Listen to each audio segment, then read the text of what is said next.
Hi అండి. ఈరోజు టమాటా పచ్చడి ఎలా చేయాలో చూద్దాం రండి. మీడియం సైజ్ 3 టమాటోలు తీసుకున్నాను. 1 వంకాయ, 1 ఆనియన్, 8 దాకా వెల్లుల్లి, కారానికి సరిపడా గ్రీన్ చిల్లీ, కొద్దిగా కరివేపాకు.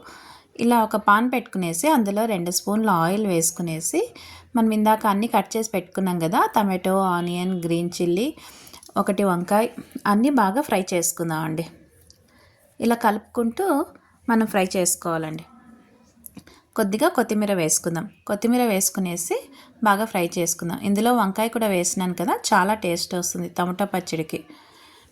ఇలా అంతా వేసుకునేసి ఒక 5 నిమిషాల పాటు ఇలా బాగా ఫ్రై చేసుకుని పూర్తిగా చల్లారిన తర్వాత పప్పుల పొడి ఉంటుంది కదా, ఒక చిన్న మీడియం కప్ అంత పప్పుల పొడి వేసుకునేసి ఇలా అంతా బాగా మిక్స్ చేసుకొని మిక్సీ జార్లో వేసుకొని రుచికి సరిపడా సాల్ట్ వేసుకునేసి మనం పచ్చడి చేసుకుందాం అండి. ఇలా వంకాయ వేయడం వల్ల టమాటా పచ్చడిలో చాలా బాగుంటుందండి టేస్ట్. మన వైట్ రైస్కి, చపాతీకి, పూరీకి చాలా అంటే చాలా బాగుంటుంది. ఇలా మిక్సీ పట్టుకునేసి ఒక సర్వింగ్ బౌల్లో తీసుకు దీనికి కావాలంటే మీరు చిన్నగా ఆనియన్ కట్ చేసుకుని వేసుకోవచ్చండి.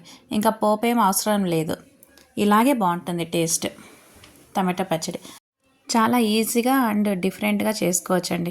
టమాటా పచ్చడిలో ఎవరు వంకాయ వేయరు కదా, నేను వేసినాను. చాలా బాగుందండి టేస్ట్ అయితే. నేను కూడా ఫస్ట్ టైం ట్రై చేసినాను. టేస్ట్ అయితే బాగా వచ్చింది. Thank you.